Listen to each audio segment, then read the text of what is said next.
नमस्ते। क्यों करा जाता है पूर्णिमा का व्रत? पूर्णिमा का व्रत करने का कारण क्या है बताइए? आप इतने सालों से कर रही हो, कई माताएं कर रही होंगी पूर्णिमा का व्रत। एक समय फलाहार करती हैं, एक समय भोजन करती हैं। भोजन में खीर का होना जरूरी होता है पूर्णिमा के व्रत में। दूध की सामग्री होना जरूरी होती है पूर्णिमा के व्रत में। 12 महीने की पूर्णिमा करो, मना नहीं है। और पूर्णिमा उठाने का भी समय होता है चैत्री। चैत्र के महीने की जो पूर्णिमा होती है, चैत्री पूर्णिमा पहली पूर्णिमा मानी जाती है, इसलिए चैत्री पूर्णिमा को सिद्ध पूर्णिमा कहते, कार्य सिद्धात्री पूर्णिमा कहते, सिद्ध करने वाले। मनोरथी पूर्णिमा कहते, मनोरथी पूर्णिमा। इसलिए पूर्णिमा का व्रत कहां से उठाया जाता है? चैत्र के महीने की पूर्णिमा से पूर्णिमा का व्रत उठाया जाता है कि मैं महीने की पूर्णिमा करूंगी तो चैत्र पूर्णिमा से उसको उठा लिया जाता है। पर उसका एक नियम रहता है, आप फलाहार करें अपनी जगह पर है, पर एक समय भोजन कर रहे हैं वो अपनी जगह पर। भोजन के साथ में मीठे के साथ थोड़ा दूध की सामग्री होना जरूरी होती है। और क्यों करते हैं पूर्णिमा का व्रत? किस लिए किया जाता है, क्यों करा जाता है, उसका व्याख्यान वर्णन शिव महापुराण के अंतर्गत स्कंद पुराण में लिखा गया। स्कंद पुराण में वर्णन किया है श्री वेदव्यास जी महाराज ने। कहा यह पूर्णिमा कब लिए किया जाता है कि व्यक्ति का जब मन गलत भ्रम में जाने लगता है, मन जब गलत जगह पर जाने लगता है, तो ये मन को गलत जगह पर ले जाने वाला कौन होता है? तो कहा यह चंद्र होता है। व्यक्ति की राशि के अंतर्गत, व्यक्ति की पत्रिका के अंतर्गत, व्यक्ति की ग्रह दशा के अंतर्गत जब चंद्र बेकार चलता है तो व्यक्ति अच्छा करते करते भी बेकार करने लग जाता है। चंद्र डोल रहा है।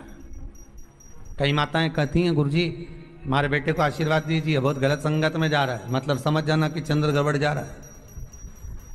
बेटी अगर गलत मार्ग पर जा रही है, बेटी अगर गलत संगत में जा रही है, किसी अन्य व्यक्ति को आकर्षित हो, चंद्र गड़बड़ हो रहा है, उसका चंद्र कहीं जा रहा है। कोई पुरुष, कोई लड़का, कोई गलत मार्ग पर जा रहा है, चंद्र गड़बड़ हो रहा है। जिसके घर में हर महीने की पूर्णिमा को खीर बनती हो, ध्यान दीजिएगा, बहुत सुंदर संवाद चल रहा है, बहुत ध्यान देने वाली बात है। प्रत्येक महीने की पूर्णिमा को जिसके घर में दूध की सामग्री बनती हो, दूध की सामग्री तैयार होती हो, खीर प्रसाद तैयार होता हो, उसके घर में कभी क्लेश नहीं हो सकता। चाहे सास बहू एक दूसरे के सामने वो कहे ना, वो सांप और नेवले की लड़ाई क्यों ना, फिर भी शांति हो जाती है। पर प्रत्येक महीने की पूर्णिमा होना चाहिए। ये नहीं कि तुमने एक महीने की पूर्णिमा पे बना लिया और दूसरे महीने की पूर्णिमा को गायब कर दिया। जो बच्चा बुद्धि से विकलांग हो, विद्या में कमजोर हो, परीक्षा हॉल में पेपर देते समय भूल जाता हो,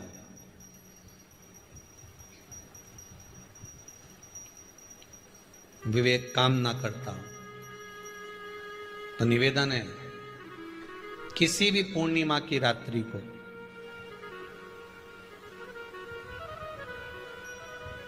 बारह बजे गाय के, गौ माता देसी गाय के जो 4 थन होते हैं, उन 4 थन में से जो आगे के थन होते हैं, 2 पीछे की ओर होते हैं, 2 आगे की ओर होते हैं, तो जो आगे के 2 थन हैं उस थन का दूध निकलवा लिया जाए और उस दूध का कोई भी पदार्थ बनाओ तो ठीक है, ना बनाओ तो उसी दूध में शक्कर मिलाकर पूर्णिमा की रात्रि को, जो विवेक से कमजोर हो, बुद्धि से कमजोर हो, या याद करा हुआ सब भूल जाते हो, या आपके लिए भी है कोई चीज रखते हो भूल जाते हो, विवेक याद नहीं रहता, बुद्धि में इतना प्रबल बल नहीं आ पाता, याददाश्त कमजोर होती चली जा रही, तो किसी भी पूर्णिमा की रात्रि को 12 बजे गाय के आगे के 2 थन का दूध, उसमें कोई पदार्थ शक्कर गुड़ कुछ में मिलाकर भगवान के चंद्रदेव की साक्षी में उसको पिला दिया जाए।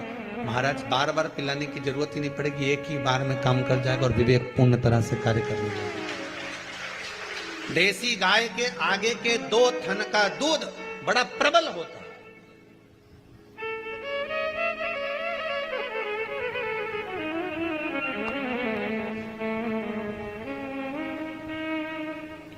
पूर्णिमा की रात्रि को 12 बजे उसका प्रयोग किया जाए। आप उस दूध को निकाल लो शाम के समय, रात्रि के समय ग्वाले से कहकर जिसके यहां पर देसी गाय हो वहां निकलवा कर उसको रखा जाए, उसका पान करा जाए। महाराज रोग बीमारी में प्रबलता, तो मां यशोदा जी जग कल्याण के लिए पूछ रही है, संपूर्ण विश्व के कल्याण के लिए।